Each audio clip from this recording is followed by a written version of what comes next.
नमस्कार मित्रांनो, स्वागत आहे तुमचं मराठी योजना अपडेट्स या यूट्यूब चॅनलवर।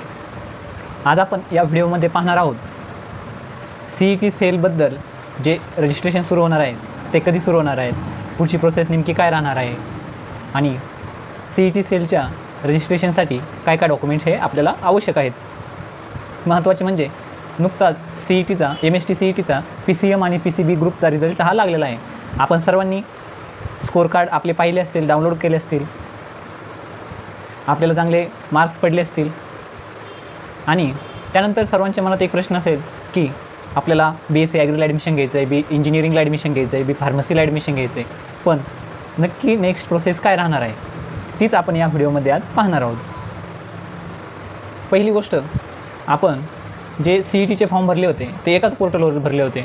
त्यानंतर PCB PCM वाल्यांसाठी सेम फॉर्म होता, पण आता जे आपल्याला रजिस्ट्रेशन जे करायचे आहे, जे काहींना इंजिनिअरिंगसाठी फॉर्म भरायचा आहे, काहींना फार्मसीसाठी फॉर्म भरायचा आहे, काहींना BSc ॲग्रीसाठी फॉर्म भरायचा आहे, तर प्रत्येकाला हे वेगवेगळे रजिस्ट्रेशन हे करावे लागणार आहेत। म्हणजे इंजिनिअरिंगवाल्यांसाठी सेपरेट पोर्टल राहणार आहे, त्यानंतर फार्मसीसाठी सेपरेट पोर्टल राहणार आहे आणि इंजिनिअरिंगवाल्यांना सेपरेट पोर्टल राहणार आहे। कॅन्डिडेट हा जर PCM PCB जर दिलेली असेल तर हे सर्व ऑप्शन निवडू शकतो आणि जे PCB ज्यांचे PCBचे जे कॅन्डिडेट आहेत त्यांना BSc ॲग्री फार्मसी यांच्यासाठी ते ॲप्लाय करू शकतात आणि जे PCM वाले आहेत ते फार्मसी इंजिनिअरिंग म्हणजेच BE BTech यासाठी रजिस्ट्रेशन हे करू शकतात। आता कॅन्डिडेट काही फार्मसीचे आहेत, काही इंजिनिअरिंगचे आहेत, काही LLBचे आहेत, काही BEdचे आहेत, वेगवेगळ्या कोर्सला वेगवेगळे कॅन्डिडेट हे ॲप्लाय करणार आहेत। तर प्रत्येकाच्या डेट ह्या सेम राहणार नाही आहेत, प्रत्येकाच्या डेट ह्या चेंज राहणार आहेत। त्यांचे जे काउन्सिलिंगचे डेट आहेत, ऑप्शन फॉर्मचे डेट आहेत, या सर्वांच्या ह्या वेगवेगळ्या डेट राहणार आहेत। डॉक्युमेंट हे सेम असू शकतात, पण ज्या डेट आहेत डेट ह्या प्रत्येकांच्या वेगवेगळ्या राहणार आहेत। तर आपण आवश्यक डॉक्युमेंट कोणते आहेत ते समजून घेऊयात। डॉक्युमेंटमध्ये सर्वप्रथम आपल्याला फोटो ID प्रूफ म्हणजेच आपलं आधार कार्ड हे आपल्याकडे असणं आवश्यक आहे। त्यानंतर HSC 12वीचं आपलं ओरिजिनल मार्कशीट हे आवश्यक आहे। त्यानंतर 10वीचे मार्कशीट, त्यानंतर आपलं इन्कम सर्टिफिकेट, तुमचं डोमेसाईल नॅशनॅलिटी हे तहसीलदारचं डोमेसाईल आणि नॅशनॅलिटी आवश्यक आहे। त्यानंतर जे कॅन्डिडेट ओपनमधून EWS कोट्याचा लाभ घेऊ इच्छिता त्यांच्यासाठी EWS सर्टिफिकेट हे आवश्यक आहे। नेक्स्ट म्हणजे जे विद्यार्थी कॅटेगरीमध्ये येतात त्यांना कास्ट सर्टिफिकेट, नॉन क्रिमिलियर आणि कास्ट व्हॅलिडिटी हे बंधनकारक राहणार आहे। हे डॉक्युमेंट आपल्याकडे नसतील तर तुमचा प्रवेश हा ओपन कॅटेगरीमधून ग्राह्य धरण्यात येणार आहे। त्यानंतर आपलं लागणार आहे हे मेन म्हणजे इन्कम सर्टिफिकेट। हे इन्कम सर्टिफिकेट 1 वर्ष किंवा 3 वर्षाचं असेल तरी चालेल। म्हणजे 2 इन्कम सर्टिफिकेटचे टाईप असतात, एक 1 इयर इन्कम सर्टिफिकेट आणि एक 3 इयर इन्कम सर्टिफिकेट, या दोन्हीमधील कोणतंही असेल तरी चालेल। त्यानंतर कॅन्डिडेटचा पासपोर्ट फोटो, कॅन्डिडेटकडे पासपोर्ट फोटो असणे आवश्यक आहे। त्यानंतर महत्त्वाचं म्हणजे तुमचा 12वीचा शाळा सोडल्याचा दाखला, तोही आपल्याला ओरिजिनल शाळा सोडल्याचा दाखला हा आवश्यक आहे। आणि बेसिक म्हणजे जे सर्वांकडे असते ते आपला ईमेल, कॅन्डिडेटचा स्वतःचा ईमेल ID आणि मोबाईल नंबर हा आवश्यक आहे, जेणेकरून जे तुमचे CETचे जे अपडेट्स आहेत, जे मेसेज आहेत ते त्या ईमेल आणि मोबाईल नंबरवरती तुम्हाला मिळतील। महत्त्वाची गोष्ट म्हणजे आता हे सर्व प्रोसेस सुरू कधी होणार आहे, तर येत्या 2 ते 3 दिवसात तुमची जी कॅप राऊंडची जी प्रोसेस आहे ही सुरू होणार आहे। ही तुम्हाला समजेल कशी, डिस्क्रिप्शनमध्ये मी एक लिंक दिलेली आहे, जे WhatsApp ग्रुप आहे आपला, सेपरेट जे CETचे विद्यार्थी आहेत त्यांच्यासाठी तो ग्रुप बनवलेला आहे।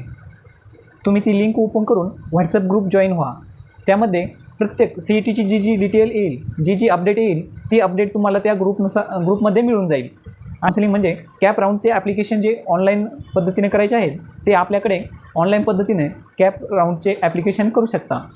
आपलं शेवगावमध्ये न्यू आर्ट कॉलेजसमोर शॉप आहे, येथे भेट देऊन आपण प्रत्यक्षात आपले डॉक्युमेंट घेऊन येऊन आपण कॅप राऊंडसाठी ॲप्लिकेशन करू शकतो। आणि जी तुमची कॅप रजिस्ट्रेशन प्रोसेस आहे ती नक्की होणार कशी आहे, पहिली स्टेप जी राहणार आहे तुमची ऑनलाईन रजिस्ट्रेशन राहणार आहे। त्या रजिस्ट्रेशनमध्ये तुम्हाला तुमची सारी डिटेल भरून तुमचे जे ओरिजिनल डॉक्युमेंट आहेत, यामध्ये पण 2 प्रोसेसने आपण डॉक्युमेंट व्हेरिफिकेशन करू शकतो। एक आहे E-स्क्रुटिनी आणि दुसरं आहे फिजिकल व्हेरिफिकेशन। तर पहिलं E-स्क्रुटिनी म्हणजे तुमचे सर्व डॉक्युमेंट ऑनलाईन पद्धतीने स्कॅन करणे आणि अपलोड करणे, ही झाली तुमची ऑनलाईन स्क्रुटिनी पद्धत. या स्क्रुटिनी पद्धतमध्ये तुम्हाला FC सेंटरला जाण्याची आवश्यकता नसते. ऑनलाईन डॉक्युमेंट तुमचे हे व्हेरीफाय होत असतात. आणि दुसरी आहे फिजिकल स्क्रुटिनी, म्हणजे तुम्हाला रजिस्ट्रेशन तर करावं लागणारच आहे, ऑनलाईन रजिस्ट्रेशन करावंच लागणार आहे. त्याचबरोबर तुमचे जे डॉक्युमेंट व्हेरिफिकेशन असतं ते तुम्ही जर इंजिनिअरिंगसाठी ॲप्लाय करत असाल तर तुम्हाला इंजिनिअरिंगच्या FC सेंटरला जाऊन डॉक्युमेंट व्हेरीफाय हे करावं लागणार आहेत. आणि जर तुम्ही फार्मसीसाठी ॲप्लाय करत असाल तर तुम्हाला फार्मसीच्या FC सेंटरला जाऊन तिथे डॉक्युमेंट व्हेरिफिकेशन करणं आवश्यक असतं. तुम्ही दोन्ही पद्धतीनं व्हेरिफिकेशन करू शकता, दोन्ही पद्धत सेफ आहेत. हे झाले तुमचं डॉक्युमेंट व्हेरिफिकेशनची पद्धत. त्यानंतर तुमचं डॉक्युमेंट व्हेरिफिकेशन झाल्यानंतर तुमचं ॲप्लिकेशन फॉर्म हे कन्फर्म होणार आहे. त्यानंतर एक डेट येईल, त्या डेटमध्ये तुम्हाला तुमचं कॉलेजच्या फर्स्ट राऊंडसाठी ॲप्लिकेशन करायचं आहे. त्या अगोदर एक मेरिट लिस्ट लागत असते, म्हणजे कसं स्टेटची ऑल कॅन्डिडेटचे रजिस्ट्रेशन झालेलं असतात त्या मार्कनुसार तुमची एक लिस्ट लागत असते. त्यानंतर एक फर्स्ट राऊंडसाठी ॲप्लिकेशन सुरू होतात. तुम्ही चूज केलेले कॉलेज ऑनलाईन पद्धतीनं ॲप्लिकेशनमध्ये सिलेक्ट करून फर्स्ट कॅप राऊंडसाठी फॉर्म हा लॉक करू शकता. त्यानंतर तुम्हाला डेट दिली जाईल, त्या डेटला तुमचा फर्स्ट कॅप राऊंड लागेल. फर्स्ट कॅप राऊंड लागल्यानंतर तुम्हाला जे हवं असेल तुम्ही टाकल्यापैकी जे कॉलेज अलाउड झालं आहे ते तिथे डिस्प्ले होईल. त्यानंतर तुम्हाला चूज करायचं आहे ते कॉलेज घ्यायचं आहे की पुढच्या कॅप राऊंडसाठी फॉर्म भरायचा आहे. जर तुम्ही फर्स्ट कॅप राऊंडसाठी फॉर्म भरताय आणि फर्स्ट कॉलेज टाकताय, फर्स्ट कॉलेज हे खूप इम्पॉर्टंट असतं. फर्स्ट कॉलेज जर टाकताय तुम्ही तर विचार करून टाका, जिथे तुम्हाला ॲडमिशन घ्यायचंच तेच फर्स्ट कॉलेज टाका. म्हणजे काय असतं, तुम्ही फर्स्ट कॉलेज टाकताय आणि ते टाकल्यानंतर जर फर्स्ट लागलं तर तुम्ही सेकंड कॅप राऊंडसाठी ॲप्लिकेबल राहू शकत नाही. म्हणजेच फर्स्ट ऑप्शन हा ॲटो फ्रीज होऊन जातं. ॲटो फ्रीज म्हणजे तिथे तुमचं ॲडमिशन कन्फर्म होऊन जातं. तुम्ही तिथं घेतलं त्या डेटच्या अगोदर तर ठीक आहे, नाहीतर तुमचं सेकंड कॅप राऊंडसाठी ॲप्लिकेशन हा ग्राह्य धरला जात नाही. तर तुम्ही प्रोसेसमध्ये ॲडमिशन प्रोसेस करून घ्यायची आहे. जर तुम्हाला असं वाटत असेल तुम्हाला सेकंड थर्ड त्यानंतरचे जर तुम्हाला अलॉट झाले कॉलेज तर तुम्ही बेटरमेंटलासुद्धा ते कॉलेज ठेवू शकता. म्हणजेच तुम्ही सेकंड कॅप राऊंडसाठी अर्ज करू शकता. आणि जे सध्या तुम्हाला कॉलेज अलॉट झालेलं आहे ते कॉलेज सेफ राहतं. आणि जे सेकंड राऊंडला तुम्ही कॉलेज निवडलेले आहेत त्यापैकी तुम्हाला कोणत्याही कॉलेजला नंबर लागला नाही तर तुम्हाला फर्स्ट कॅप राऊंडमध्ये जे सीट अलॉट झालेलं आहे त्या ठिकाणी ॲडमिशन भेटून जातं. जर सेकंड कॅप राऊंडमध्ये तुम्हाला कॉलेज अलॉट जर झालं तर फर्स्ट कॅप राऊंडचं कॉलेज हे कॅन्सल होऊन जातं. आणि कुठेच नंबर नाही लागला तुम्हाला त्यात पण ॲडमिशन घ्यायचं नसेल तर तुम्ही थर्ड कॅप राऊंड हा भरू शकता. त्यासाठी सेम प्रोसेस राहील. ज्या विद्यार्थ्यांना इथून मागच्या वर्षाच्या म्हणजे 3 वर्षाच्या अलॉटमेंट लिस्ट पाहिजे असतील, कट ऑफ लिस्ट पाहिजे असतील, इंजिनिअरिंग, फार्मसी, ॲग्रिकल्चर सर्व कॉलेजच्या जर तुम्हाला कट ऑफ लिस्ट पाहिजे असतील तर डिस्क्रिप्शनमध्ये लिंक पण दिलेली आहे आणि व्हॉट्सअप ग्रुप पण दिलेला आहे. त्यापैकी तुम्ही दोन्ही ठिकाणी जाऊन लिस्ट डाउनलोड करू शकता. पुढील अपडेट तुम्हाला ग्रुपवर किंवा व्हिडिओमार्फत तुम्हाला मिळून जातील.